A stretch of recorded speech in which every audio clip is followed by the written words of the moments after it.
இது weight loss update video இல்ல. நான் என்னோட வெயிட் லாஸ்க்காக ஃபுட்ல என்ன சேஞ்சஸ் பண்றேன், அந்த சேஞ்சஸ் மூலமாவே எனக்கு ஹெல்ப் பண்ணுதா? ஹெல்ப் பண்ணா மட்டும் அத உங்ககிட்ட கொண்டு வந்து சொல்லலாம்னு பண்ற வீடியோ தான் இது.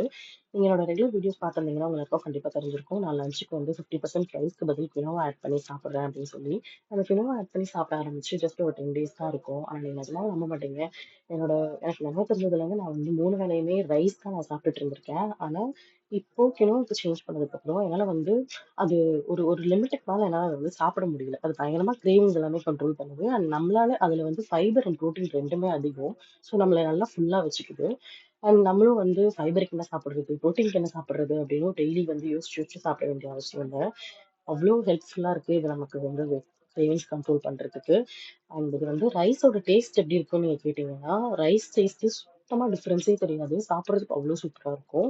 இதோட மெஷர்மென்ட்ஸ் எல்லாமே வந்து நான் டிஸ்கிரிப்ஷன்ல குடுக்குறேன். இதுக்கு மேலும் அப்டேட்ஸ் தெரிஞ்சுக்கிறதுக்கு மறக்காம ஃபாலோ பண்ணிக்கோங்க. பாய்.